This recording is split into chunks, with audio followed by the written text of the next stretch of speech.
আমি পান্নার কাছে লোন নিয়েছি, নিয়ে পরিশোধ করে দিয়েছি, আমার চেক ফেরত দিইনি, না দিয়ে আমার নামে মামলা করেছে 4,90,000। চেক ফাঁকা চেক দিয়েছি। ও কি জন্য চেক দিলেন? চেক দিলাম, ও 10,000 টাকা লোন দিয়েছে, তাই তার বাদে তো চেক নিয়েছে। প্রত্যেকের কাছে প্রত্যেকের কাছ থেকে নিয়েছে চেক? আমার এক স্বাস্থ্য বোন নিয়েছে, তার কাছে 3টে চেক নিয়েছে। আমি 20,000 টাকা নিলাম। লোন নিলেন কার কাছ থেকে? লোন নিয়েছে পান্নার কাছ থেকে। ও, তা আপনার 20,000 টাকা লাভ হইলো, কত টাকা সুদ হইলো? আপনার এই 20,000 টাকায় আমি 70,000 টাকা দিয়েছি। 70,000? 70,000 দিয়েছি, মানে আমার ওয়াইফ এখানে থাকে, এখন ওই পারভিন আর সুদখোরের কাছ থেকে নাকি টাকা নিয়েছে। সুদখোর আমার নামেও কেস দিয়েছে যে আমি নাকি গাড়ি ব্যবসা, আমার গাড়ি ছিল, গাড়ির ব্যবসার জন্যই টাকা নিয়েছি, আমার নামে কেস দিয়েছে।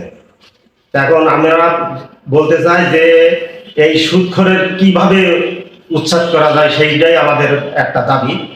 এই পান্না সুদখোরের আর সাত্তার ওর বাপ দুইজন মিলে এরা এই পশ্চিম পাড়ার নিম্নে 20 জনের নামে এই কেস দিয়েছে। কারো 24 লাখ, কারো 25 লাখ, এইভাবে কেস দিয়েছে। এরা কি কাজ করে যে এত টাকার মালিক হয়ে যায়?